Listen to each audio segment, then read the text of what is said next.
This is a special podcast. This is not a podcast. Should be a podcast. I talk a lot. This is a special vlog because today I'm going to be reading 2 blog posts. They go hand in hand. One is actually a poem. The emotions already feel raw. I might cry.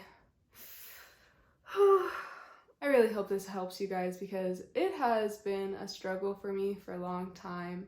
We just gotta get to it. We're gonna start with the poem.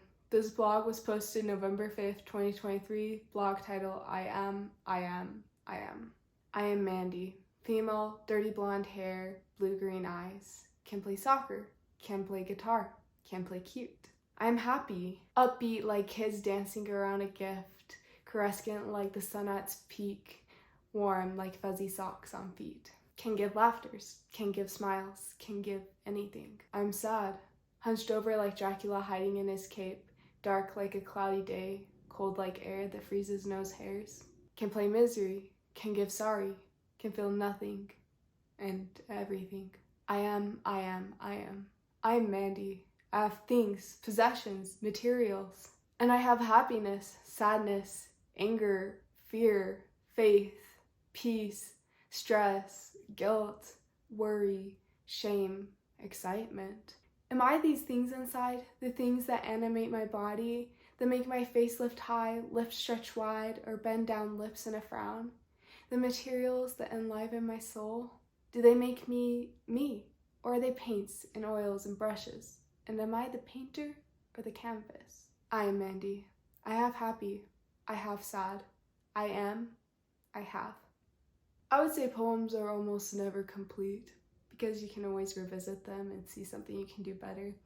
But for what it was, for who I was when I wrote it, I'm glad it exists.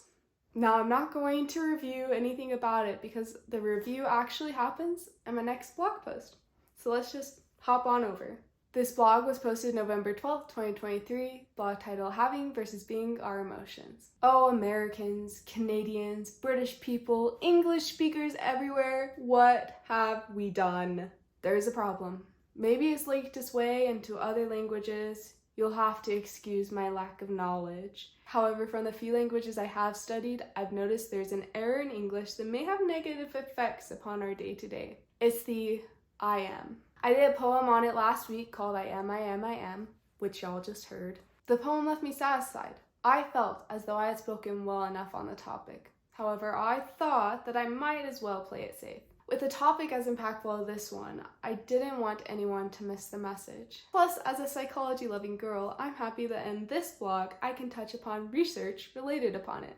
And just touch upon it. In English, I think we over-associate our being with things. For example, it's obvious that I am Mandy. That's my name, title, earth life label. But when I haven't eaten for half a day, am I hungry? Because according to English, I am. I am hungry is a common phrase. So is I am sad. I'm all right. I'm mad, I'm cold, I'm hot, I'm lonely, I am. But how can we be all these things and still be ourselves? How can I be sad and still be Mandy? Sometimes I can't. I consider myself to be, on a normal basis, a happy and upbeat person who has a few silly quirks that are usually lovable, sometimes annoying. But when I'm sad, well, I'm sad. And sad is none of those things. Sad is downbeat and removed from any personal, unique characteristics. I find it hard to be Mandy and to be sad. Maybe that's just the condition of experiencing the emotion. I think it's more than that. I think that it's also an effect of the language we use to express the emotion. Ever said something out loud and then it felt more real? It became almost concrete, like an object you could hold on to. It took a place in the world because words have power. So it disheartens me that I must say thumbs down to you, English. Oh my love, how you've let me down in this instance. While English has us identify ourselves with feelings and state of beings, other languages, such as Spanish and French, don't. Instead of I am, they often use I have. I have sadness. I have hunger. I have. Of course, this isn't the case in all circumstances, but just like my examples in English, it applies the majority of the time. In these other languages, when people describe how they're feeling, that feeling is not proclaimed as their identity. It is recognized as a possession. They have it, but they aren't it. They are greater than their anger, hunger, sadness. This light detachment gives room for hope. Although it's uncommon in English, I've tried to change my phrasing. I am not sad, I have sadness. Sometimes I even add on that I have sadness right now. I have it, but I'm not it, and to my great pleasure, I will not always have it. Alongside hope, this tweak in phrasing has helped me develop a more responsible mindset. Instead of feeling helpless every single time I feel sad, I have more moments where I feel in control.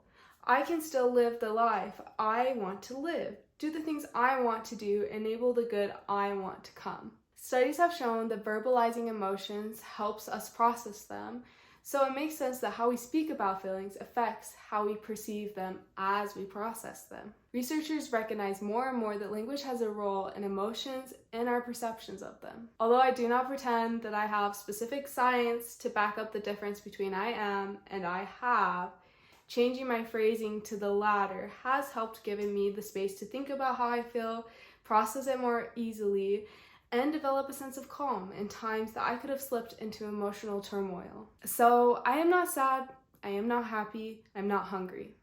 I am Mandy, a girl who has many feelings, but none of them own her. She owns them. And I feel exhausted.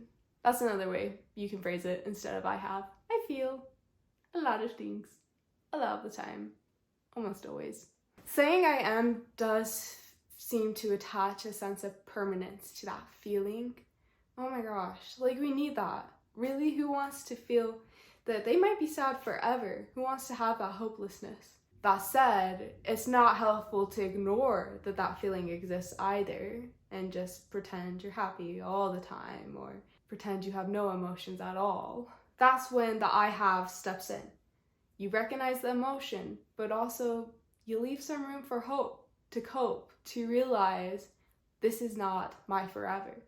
Life is constantly up and down in the middle, a little above the middle, a little under the middle, a little there, a little wherever, you know? I think Inside Out 2 does a good job of showing that. 100% recommend that movie. It starts off basically with the phrase, I am good, and that's just the definitive label.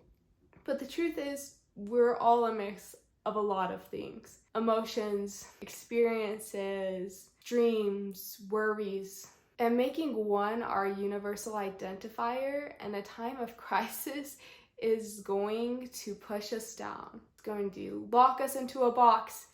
And heck, we are not meant to live in a box. That's why the earth is round.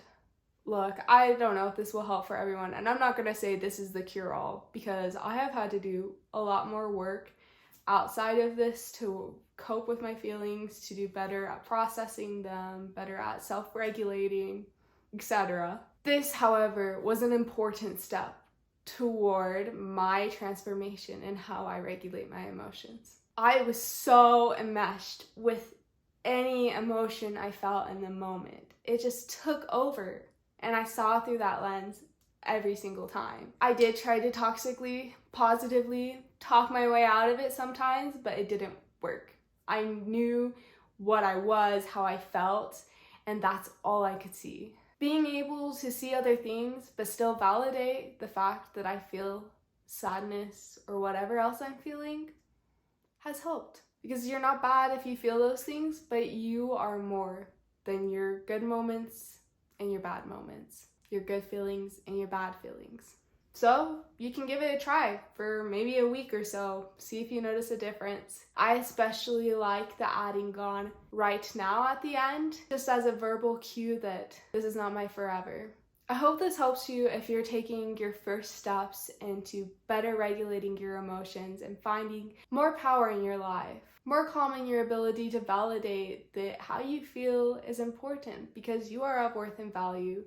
But also validate that you are a bigger, better person than anything that might anchor you down and leave you feeling like there's no future out there for you, because there is.